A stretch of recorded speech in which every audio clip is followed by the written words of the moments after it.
Regional travel in the southeast of England is pretty dire. All lines lead to London, as they say. But this substandard experience does not have to be the case. Just as with the Marshallink line, which I have previously spoken about, this form of travel could be great. The region has most of the infrastructure to allow excellent regional travel already in place, but we refuse to take advantage of it. The biggest case of a missed opportunity is the Redhill to Tonbridge line, as it has the capacity to carry many more services and bridges a large gap in the network, but is not utilised to the best it can be. With it only carrying a single train per hour in each direction, shuttling 20 miles between Tonbridge and Redhill, the service stops at all stations and isn't very useful for longer distances due to all the different stops and changing trains at each end, reducing the average speed on the long cross-country journeys. This is an issue because it encourages passengers to unnecessarily take their journeys via London due to poor regional connections, causing overcrowding on these radial commuter lines and increasing journey times, compared to if a decent regional service was offered. If passengers don't do this, they drive, congesting the notoriously slow M25 motorway. With the current services, it is far quicker to drive from Ashford to Gatwick Airport, compared to taking the train both via London and via Redhill.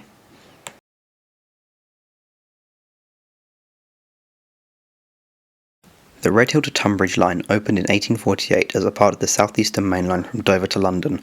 Back then the trains used South Eastern Railway's tracks until Redhill, where it then changed to the London-Brighton South Coast Line to London from Brighton. This was a rather indirect route, with trains spending a large amount of time travelling west around the south of London, rather than northwest into the capital. So in 1868 a faster route was built from Tunbridge into London via Orpington and South East London, leaving this section of the South Eastern Main Line as an awkward branch, no longer used by express trains from London to the coast of Kent and onward to France, but still useful as a connection between the main lines and as a diversionary route.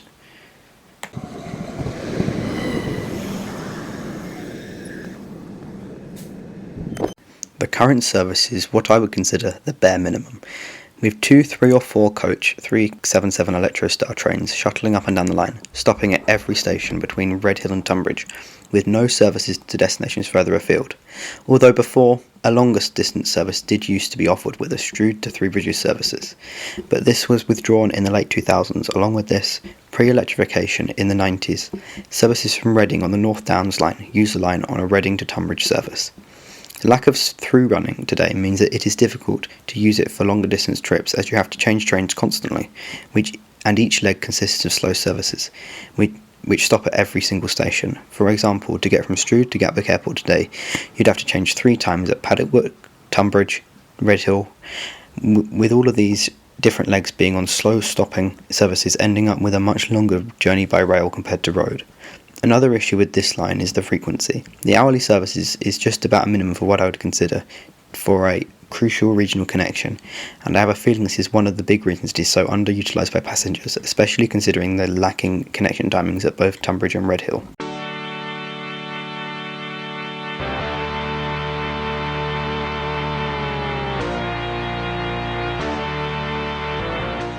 One of the main causes of these issues is the idiotic design at the junction at Redhill, where all trains have to cross the busy slow lines at the Brighton Main Line, greatly reducing the capacity of the junction, as the whole entire local line in both directions has to be blocked to allow the Tunbridge-bound trains to trundle into Platform 1 when the driver changes lanes and drives the train in the other direction.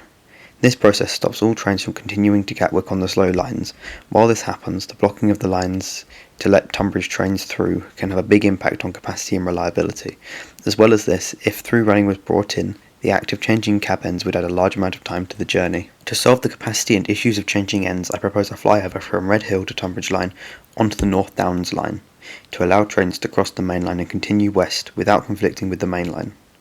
As well as this, the curve would also have to be very tight and very steep, and thus the speed limit would have to be low. I admit this might be quite difficult to do due to the changes of elevation, and the fact that part of an industrial estate may have to be demolished, but I believe it could still be done, and would have great benefits due to the improvement in capacity and average speeds, due to the reduction in time spent at a standstill.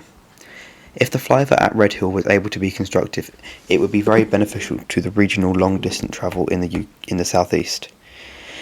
It is often the case when travelling long distances in the southeast of England that when avoiding London, travel extremely slow and laborious, with many changes of trains and each of them stopping at every station along the route. The flyover would allow direct services from the southeast to a large amount of the country while avoiding London. Currently, the Redhill Tonbridge line is known for having regular issues with landslips. Before the line can be used for anything other than local service, the trackbed would have to be reinforced to prevent this from being an issue.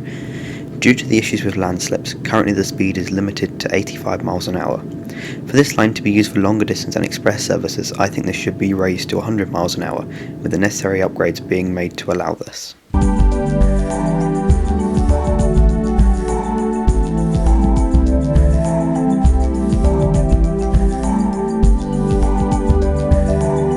The hourly shuttle between Redhill and Tonbridge is adequate for a local stopping service, and a change to this pattern is not essential, but one change I would make is the extension of the service back to London, by coupling to the rear of a Reigate service and then running into London Victoria, providing a direct service to London, just like this was before it was cancelled in 2018, and making maximum use of the paths available in congested London, although this would not be possible unless Southern acquires more rolling stock.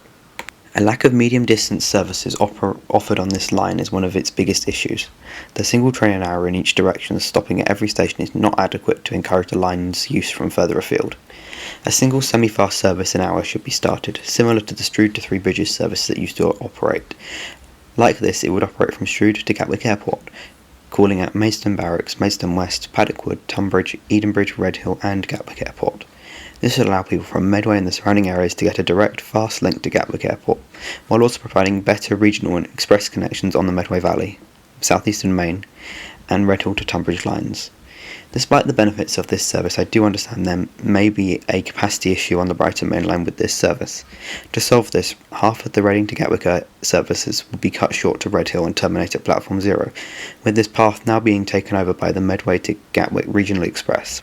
This service would be well suited to the Class 377 or 375 from Southern or South Eastern's regular fleet. The extension of this service down to Gatwick would also lead to better onward connections because currently a minority of services use the Brighton Main Line, currently stop at Redhill, with most services bypassing it on the quarry lines. And thus extending the service down to Gatwick, where every service stops, allows connections to longer distance services such as Brighton, Portsmouth and the South Coast, without having to change trains to a slow Thameslink stopping service at Redhill. A Margate to Bristol Express could be created which would stop at most major towns and cities en route, such as Ramsgate, Canterbury, Ashford, Tonbridge, Reigate, Dorking, Guildford, Farnborough, Wokingham, Reading, and then continuing on to Didcot, Swindon, Chippenham, Bath and Bristol. I would also introduce a route like this to destinations further north, for example a Dover Priory to Birmingham service calling at Folkestone Central, Ashford International, Tonbridge, Reigate, Dorking, Guildford, Farnborough, Wokingham, Reading, Oxford, Banbury, Leamington Spa, Coventry, Birmingham International, and then finally Birmingham New Street, allowing journeys to bypass London, reducing capacity issues there. This service would also run once an hour, although if capacity was an issue this could be less. I think these longer distance services would be well suited to be run as part of the cross-country group of routes, as it provides express connections across the country skipping many more minor stations, making the route a more attractive option compared to taking the route changing in London, which add to journey times, and overcrowding on local connections in London such as the tube and buses. This service should be run by dual-mode, dual-voltage multiple units with the ability to pick up power from overhead lines, third rail, and run on diesel. These trains could potentially be based off a Stadler Flirt design, or a Hitachi A300. It should at least have a top speed of 100 miles an hour on diesel and third rail, but have a top speed of 140 on overhead lines. It is important it can run on all three modes because of the extensive third rail electrification in the south, the diesel for unelectrified portions, and overhead for the electrified main lines north of the Thames. These trains could be similar to the Class 8 Thames soon to be used on East Midlands Railway, but with the addition of third rail pickup shoes for use on the third rail network, but will replace the Voyagers and Turbostars. But let's not get sidetracked, this video is not a redesign of the cross-country fleet, so I won't spend too much time on this topic. New trains will be needed for this service, and for cross-country in general, if I am honest. I believe that these extra services would encourage the use of the railways in the southeast for regional travel, as opposed to today when the railways are largely unattractive for travel regionally, compared to travel radially in and out of London, which often has express services, higher top speeds and direct trains to further afield. But this does not have to be the case, especially considering that many regional links still exist, but simply aren't used to the most they can be. The Redhill to Tonbridge line is a great example of a crucial but weak link between regional centres that has been neglected, with investment instead being poured into radial lines in and out of London, and not important regional links between regional centres, enforcing London-centric transport planning.